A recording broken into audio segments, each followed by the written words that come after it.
Give Nebraska a lot of credit. I thought that they had the best player on the court today, wasn't even close, in Bryce, and for the most part, you can't turn it over. I write on the board every game, 10 turnovers or less. You cannot turn it over on the road. We repeatedly made scouting report mistakes tonight that we haven't made. Again, I think they had a 1.5 OER the first half. That's by far and away the highest we've had. They've shot 100 more free throw attempts at home than they have on the road. I thought our defense had a chance early, but we just put them to the line.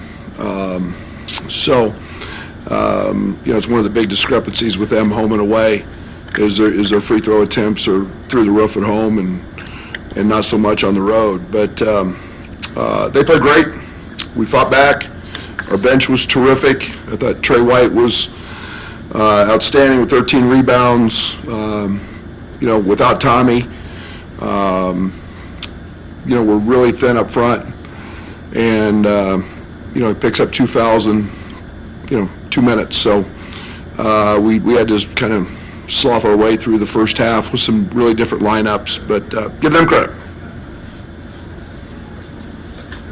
Brad, you got caught in isolation a lot. It's only 7 assists tonight. What did you make of the amount that your offense went to that, the step-back shots, and the results there? Yeah, it stunk. It's terrible. But that's part of the problem, not having Tommy. And that's one of the things that we've got to get figured out because I have no idea when we get him back.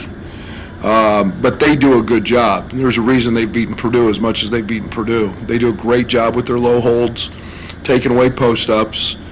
And when we did try to throw it to Merez on rolls, the results weren't great. So we told our team, you really can't throw them there.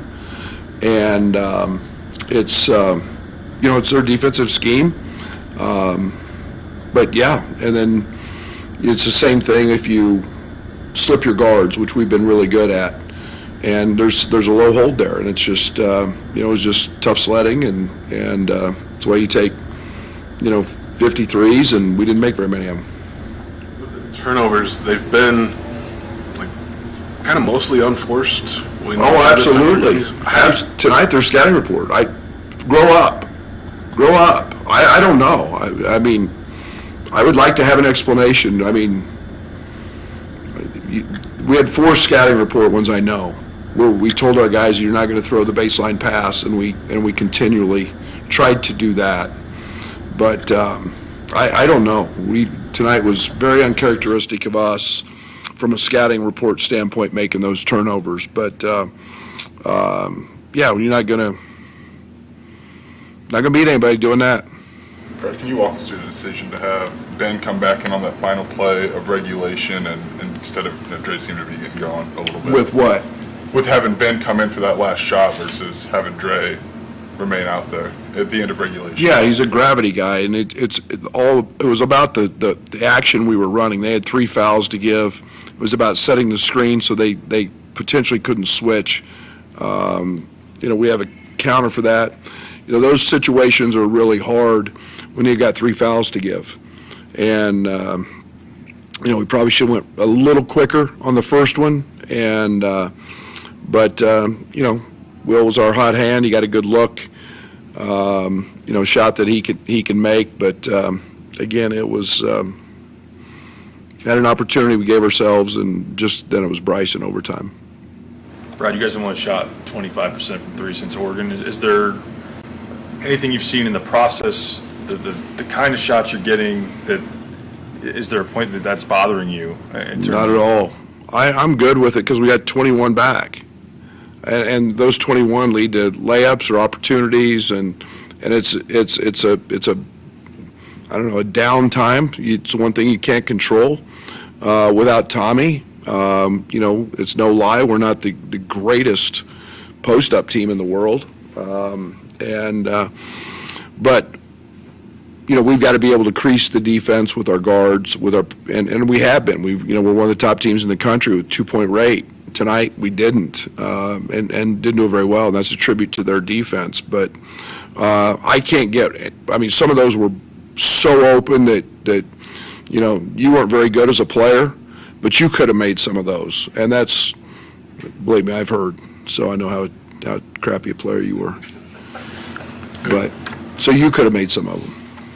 With the turnovers again, I mean, big number, but it seemed like there was always made a turnover in just the most ill-timed moment. Absolutely. 17 points off of them. 17 points off of them. Is that a question or is that a statement? What do you want me to say to that? What did that do? And I mean, just when you had some momentum building and then you cough it up. What do you think it did? I mean, Not made me feel very good. That's not even a question. You're right. Yeah, we did. I can't help that. I mean, we've had a lot of games we haven't done that. When we're sharp mentally, we don't do that. Time for two more. Brad, you knew this team was going to be a process. When you envisioned how that would lay out, did you think there would still be this kind of January up and down, or how did you maybe see what that might look like? Well, I knew we're the youngest team in Power 4, so, or what, I don't even know what we call it anymore. But what is challenging is that we've had 2 games without Kasparas. We're 3 now without Tommy. Tommy's played sick in 2 of them, and KJ's played 8 minutes in 1 of them. So it's nice when we have our pieces and would like to continue to grow. It is frustrating for me because I know where we can be and what we were getting to. Tonight's frustrating for me because of the mental lapses that we had that we haven't been making. And I don't know when we get whole again. I don't. We'll know more, as we continue to move forward. But Tommy's a big piece of what we do, and Merez was becoming that. We got the number 1 defense in the country when those 2 were on the floor together. Well, you put 7-1, 250, and quite arguably our second best shooter, maybe our best shooter now, out of the lineup, and we all know how he can pass. We got to get back to that at some point, getting whole again. But can't turn it over and win. You can't miss free throws and win on the road. Not in this league. You're off 13 in a row in the second half. Between this and Michigan State, how big of a step forward do you think this can be for him as you guys push into February and beyond?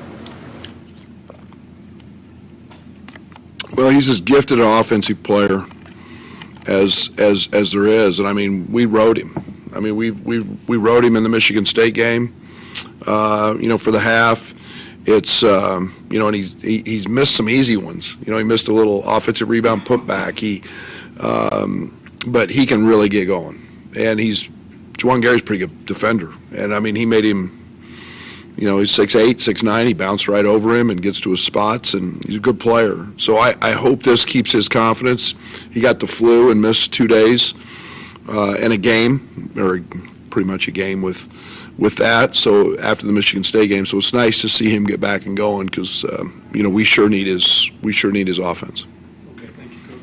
Thank you. Outside our locker room, we'll have Dre and Will.